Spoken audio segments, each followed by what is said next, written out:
उस शहर का आलम क्या होगा जिसमें एक के बाद एक के बाद एक पूरे 9 लड़कियां गायब हो जाएं और पुलिस की कान में जूं तक ना रेंगे। जी हां, ऐसा इसी हिंदुस्तान में हो चुका है।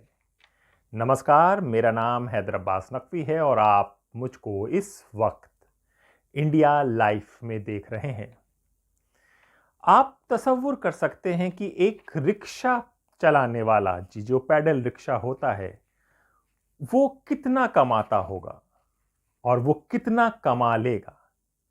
आज कहानी इसी रिक्शे वाले की है। जी हां, इस कहानी के लिए आपको साल 1975 में जाना होगा। जी, मुझे हमें पता है कि जो हमारी ऑडियंस है वो उस वक्त शायद जन्मी भी ना हो, उनके पापा जन्मे हो या कईयों के सिर्फ दादाजी जन्मे हो, लेकिन ये कहानी सुननी ज़रूरी है। तो ये 1975 की है और आप तमिलनाडु की ओर चलिए और वहाँ से चेन्नई, जो अब हो गई है, पहले मद्रास था। यहाँ पर एक गौरी शंकर नाम का आदमी आता है, उसकी एक पत्नी होती है और 4 बच्चे होते हैं। इसे पेंटिंग का बहुत अच्छा शौक था। पेंटिंग थी तो आपको पता ही है, चेन्नई में मद्रास में अपनी एक इंडस्ट्री है, वहाँ पर काम होता है। तो वहाँ पर इसको काम मिला, इसके अपने रिक्शा लिया। रिक्शे में ये पेंटिंग के जो बोर्ड और बैनर होते थे उनको ले जाकर ये जगह जगह पर लगाता था। ये इसका काम था।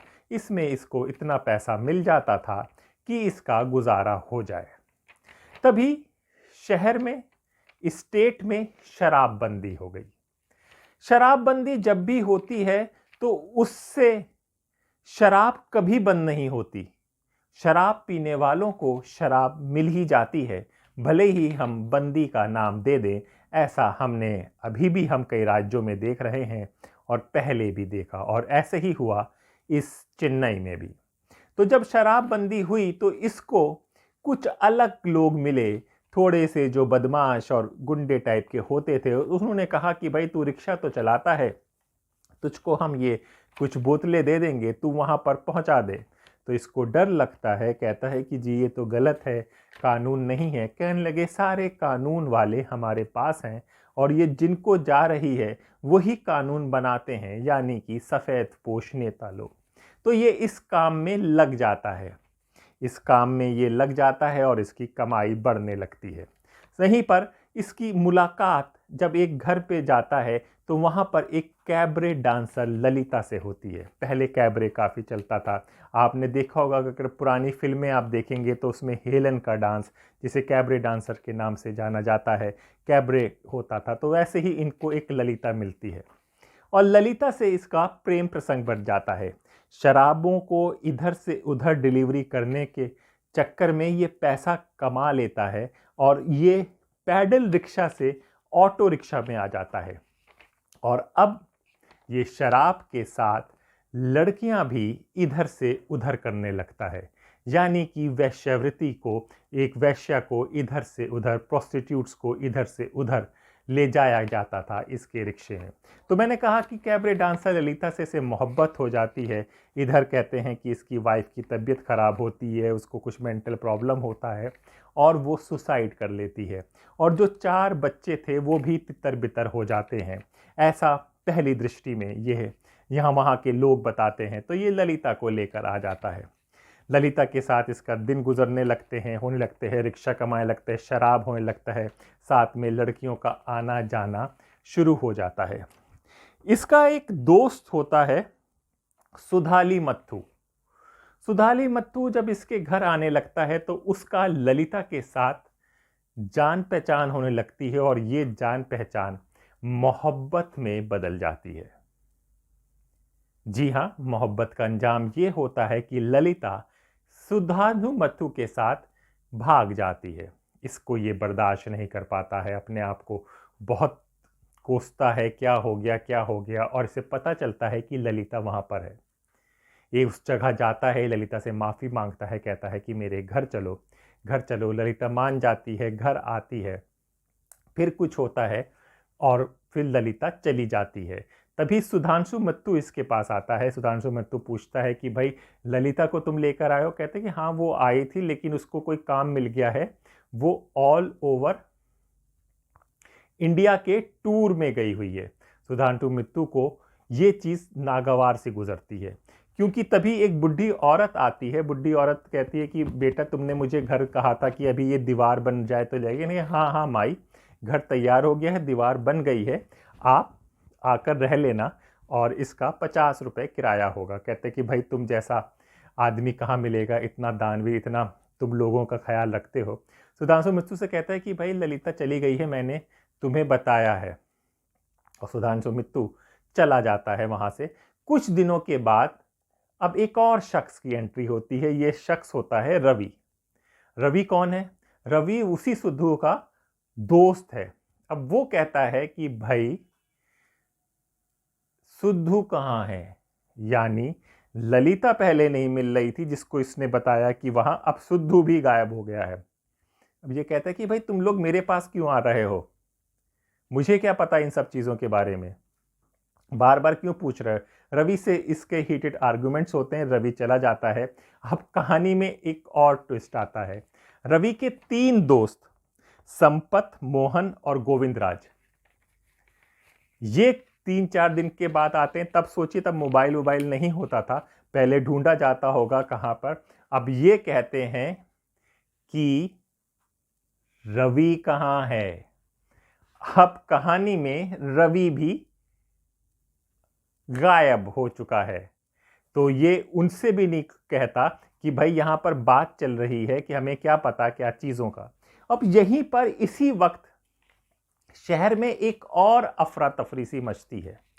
शहर में 1, 2, 3 नहीं, 4 नहीं, 9 माँ बाप पुलिस स्टेशन पर होते हैं। पुलिस स्टेशन पर ये 9 माँ बाप अपनी शिकायत दर्ज कराते रहे हैं कि भाई हमारी लड़कियां घर नहीं पहुंची हैं, और पुलिस वाले उनकी शिकायत दर्ज नहीं कर रहे हैं। इसलिए नहीं कर पा रहे हैं क्योंकि वो लोग गरीब थे और पुलिस वालों का वहां पर मानना था कि ये लोग धंधे में अपनी लड़कियों को बेच देते हैं या भेज देते हैं, उसके बाद कुछ नहीं मिलती या ये खुद भाग जाती हैं और ये ऐसी रिपोर्ट लिखाने आ जाते हैं। तो ये इधर रवि नहीं मिल रहा था, तो ये तीनों दोस्त आते हैं। इन तीनों दोस्त भी फिर वापस नहीं आते हैं। इस दोस्त की एक बीबी जो संपत की थी, विजया को शक होता है कि भाई ये सब क्या हो रहा है, और विजया पुलिस स्टेशन जाती है, पुलिस स्टेशन में कंप्लेन लिखाती है। तब तक वहां पर राष्ट्रपति शासन लग चुका था। ये बात 1987 में सीएम एमजी रामचंद्रन हट चुके थे। 1988 से और 1989 तक गवर्नर रूल लगा था, जिसमें पीसी अलेक्जेंडर गवर्नर यहां पे बनते हैं। जब ये पीसी अलेक्जेंडर के पास मामला जाता है तो वो वहां के deputy director general Jafar Ali को नियुक्त करते हैं इस पूरे तहकीकात के लिए। इसी बीच क्या होता है, जब जाफर अली को लुकते हैं तो जाफर अली के पास जो विजया रिपोर्ट लिखाती है कि भाई इसी शख्स के पास गए थे, तो जाफर अली इसको पकड़ कर लेकर आते हैं। जब ये पकड़ कर लेकर आ रहे होते हैं, तभी थाने में एक और लड़की होती है। वो लड़की कहती है कि उसके साथ बदतमीजी और उसका किडनैप करने की कोशिश की गई थी एक आदमी ने, और उसने उसको कैद में रखा हुआ था। ये कर रहे हैं कि मैं कैद में थी, मेरे साथ टॉर्चर हो रहा था, मेरे साथ बराबर बलात्कार हो रहा था, और मैं बड़ी मुश्किल से वहां से भागकर आई हूं। ये उसी थाने में जाती जहां पर ये आपका ये गौरी शंकर पहुंचा जाता है, और कहते हैं कि वो मुझे ऑटो में लाया था। तो यहाँ से इसका नाम, तो जब इसको देखती है वो लड़की, कहती है यही आदमी था, यही ऑटो शंकर था। तो तब से ये गौरी शंकर ऑटो शंकर में बदल जाता है। अब केस खुलता है तो सब कुछ पता चलता है, एक के बाद एक परत। जब ललिता इसके घर में आई थी, ललिता को इसने मार दिया था और दीवार में चुनवा दिया था, जिसी घर को जिसको इन्होंने एक माई को किराए पे दे दिया था। उसके बाद साधु को मर्डर करते हैं, जला देते हैं, घर पे लाश को जला दिया जाता है और राख को समुद्र में फेंक दिया जाता है। इसी तरह से उन तीनों लोगों को मार के काट के गाड़ दिया जाता है। और वो जो 9 लड़कियां थीं, उन लड़कियों को भी यही करता है। तो इसको पता चलता है कि ये कंपल्सिव सेक्सुअल बिहेवियर का शिकार था, जिसे सेक्सुअल एडिक्शन था। ये एडिक्ट हो चुका था कि अगर इसको सेक्स करने को नहीं मिलता था तो ये पागल हो जाता था। अपनी पहली बीबी का जो सुसाइड बता रहा था उसको भी मारा था। और बाद में तहकीकात खुलती है कि 3 नहीं, इसकी 4 बीबियां थी जिनको ये मार चुका था, जिसमें एक ललिता कैबरे डांसर भी थी। और इसने पूरा अपना सेक्स रैकेट बजा दिया था। और ये बचता इसलिए आ रहा था क्योंकि इसके साथ प्रशासन था और नेता लोग थे। और जब ये राष्ट्रपति शासन अगर उस वक्त नहीं लगता तो शायद ये, वहाँ के पत्रकार कहते हैं कि शायद ये किसी बड़े ओहदे पर बैठा होता और ये कहीं नहीं होता। तो गौरी शंकर से ये ऑटो शंकर बन चुका था, क्योंकि जो लड़कियां थी जो गायब हुई थी उनको ये ऑटो में बिठाकर लाता था, गायब कर लेता था, कैद करता था, फिर उनका बलात्कार करता था, उनको टॉर्चर करता था, फिर ग्राहकों को बुलाता था, ग्राहकों को देता था। और समझिए कि ये जब जहाँ पे करता था वहाँ के लोगों को इसकी खबर तक नहीं होती थी। वो लोग तो बाद में पता चला, जब केस खुला, घर तोड़ा गया, खोदा गया, तो लाशें निकली, तब इन्हें पता चला कि जिसे ये गौरी शंकर कहते थे ये ऑटो शंकर था। ये केस किताबों में दर्ज हो गया है, इतना भयानक था। तो ये थी आज की कहानी ऑटो शंकर की। नमस्कार।